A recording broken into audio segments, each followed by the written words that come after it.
All right, hey guys. I was talking the other day with Betty from Hey Ugly, and we were kind of talking about how everybody has hardships and, different people deal with them different ways. And I kind of wanted to share my story with you guys about what I had went through growing up and then in high school and stuff. So I'm going to kind of start at the beginning. When I was little, my dad was our primary caregiver, and we lived with him. It was my two brothers and I. And it was just my dad. My mom wasn't in the picture. So it was just, a one-parent household, which is obviously very stereotyped. And, the kids are meant to not do well, I guess, if you come from a household with one parent instead of two. But, growing up was fun. But when I was 3, my dad got diagnosed with cancer. And he ended up having 4 surgeries, and he had his right ear cut off from one of them, because the tumors just kept coming back, and they weren't sure why. And he was in a lot of pain. So they put him on narcotics and pain medicine. So just to help him, deal with the pain. And this lasted for years. And I kind of am going to fast forward about 10 years, and I'm about 13, 14. And still at home, living with dad. He still has the cancer, still taking the medication. And, I was a teenager, so I knew it all. We all do at that time. And our parents are always wrong, and they don't understand everything we're going through. And I decided I was going to be really hateful and disrespectful to my father. And he was a parent that didn't tolerate that. So his response to that was physical abuse. And he would hit me, smack me, the whole shebang, because he didn't want to condone that type of behavior that I was doing. But obviously what he was doing wasn't right either. But that's just how he dealt with it. So after about a year or so of that, I decided that I didn't want to live with that anymore. So I told him I was going to go live with some friends and finish high school out living with them.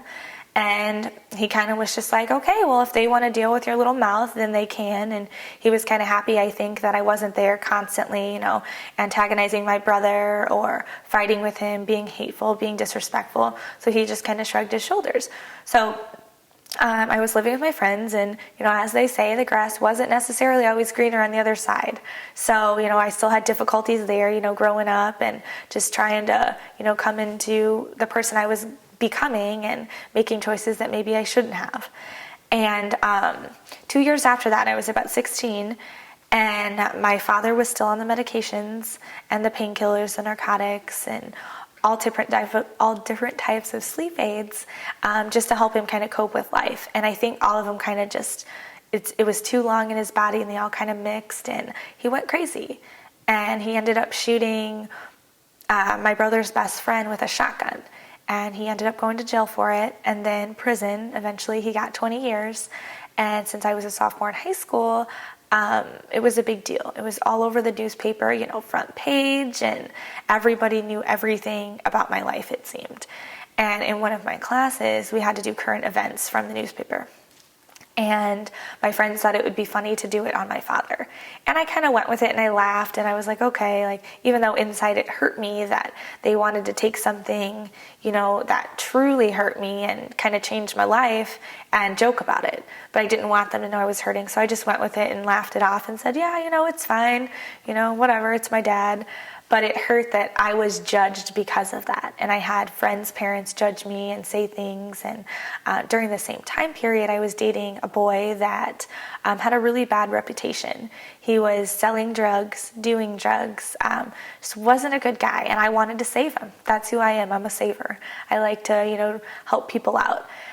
And so I fell in love with him, or so I thought. And he was there, when my dad went to prison and everything happened. And he was really the only one that was constant in my life at that time. And so I leaned on him and trusted him. Well, our relationship was very abusive. He would, hit me, kick me, punch me, and then he would apologize, and he would cry and tell me he was sorry and that it would never happen again, and promise me that it would never happen. And I fell for it, because I wanted to believe it. I wanted to believe that he really was going to change, even though I knew he wasn't. And that's the thing is, when we care for someone, we want to believe that they're going to be the best that they are. But some people make decisions where they're not, and they don't want to get better, but they want you to be in their life, so they lie to you and tell you things like that, so you stay. And it got to the point where everyone was telling me that, I was either going to end up dead, pregnant, I was going to be a high school dropout, I wasn't going to do anything, I was going to end up on welfare. And it was just constant, from everybody, literally everyone that I was around. Some of my extended family thought that, had said things, friends' parents had said things. And I finally realized one day that, I needed to be better than the life I was living. So I decided to end things with that boyfriend, and it was one of the hardest things I went through because, like I said, I thought I loved him. So I thought, it was a forever type of deal, and that I was ending it. And he threatened suicide. He actually attempted suicide twice while we were together. Come to find out now, it was a tactic to keep me. And it worked. I mean, we were together 2 years, and, I didn't want him to kill himself, and he would threaten that when I would tell him that I was going to leave. But it finally got to the point where I realized that, he needed help. And if he really was going to kill himself, he needed to see somebody, and he couldn't, drag me down with him. And so I ended it, like I said, and I decided, I'm going to get things together, and I'm going to, finish school. I wanted to go to college.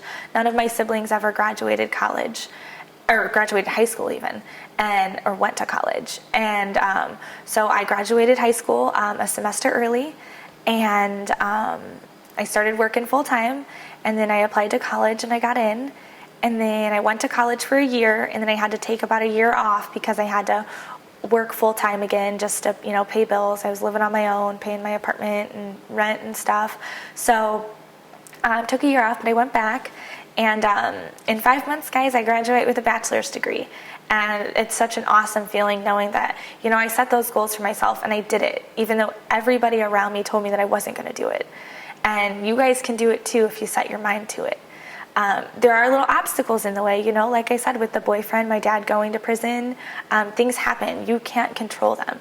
They happen. You just got to learn, you have to deal with them. You got to kind of roll with the punches, as they say. But with everything that I went through, I don't necessarily know if I would change it because it kind of shaped me into who I am now. And, I've talked to young girls that are in abusive relationships, and it kills me because I know the control that the boyfriend or whoever has over them. And that's the thing, guys, you don't have to live that kind of life. You can get out. And I feel like, it seems like you're so lonely, and I get it. I felt like no one was there. Like I said, my dad went to prison. I felt like the boyfriend at the time was the only person that actually cared. He was there. He dealt with it. I cried, and he was there, so he must have cared, right? But no, it was, when he would hit me and stuff, that's what seemed to motivate him, is hurting somebody else. And I don't know, it's hard. It's hard to talk about. It's hard to express out there everything that happened, and I don't have an explanation for some of the things of why it happened, and you won't either. But I think the thing with me is I wanted to find out why. Why did my dad hit me? Why did my boyfriend abuse me? Why? What did I do in order to make them do it? But that's the thing, I'll never have that answer because it has nothing to do with me. It's who they are. And you guys, like I said, I don't know if, you're being abused, or whatever, but ask for help. Someone will help you. And if you don't have anyone you feel like to turn to, contact Hey Ugly. We've all been there. We've been the underdogs, and, we've had to make, little goals that, we wanted to complete, and then we did, and then it turns into giant leaps. And then, here I am getting ready to graduate college and, start my life. And next summer, I marry the best guy in the world who would never hurt me, never allow anybody to hurt me. But if I would have stayed in the relationship I was in high school, I probably would be dead.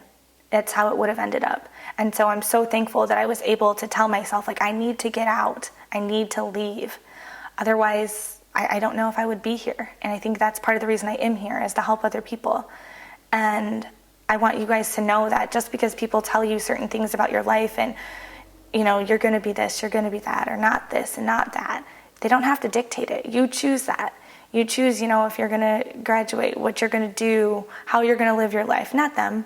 They just think they know, but they don't. And just prove them wrong. Don't necessarily go down to their level and fight with them and argue and whatever. Just smile and say, okay, sure, you got it.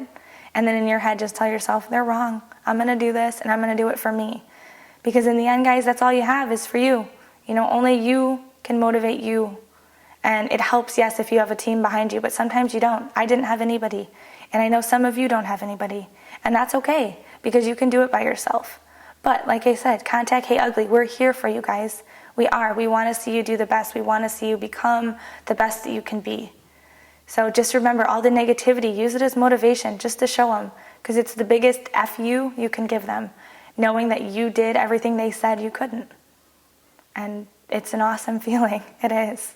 So, guys, just if you could take away anything, just know that you're worth it and you can do it. You just got to believe in yourself, okay? Remember that in order to see the rainbow, you got to deal with the rain, and no storm lasts forever.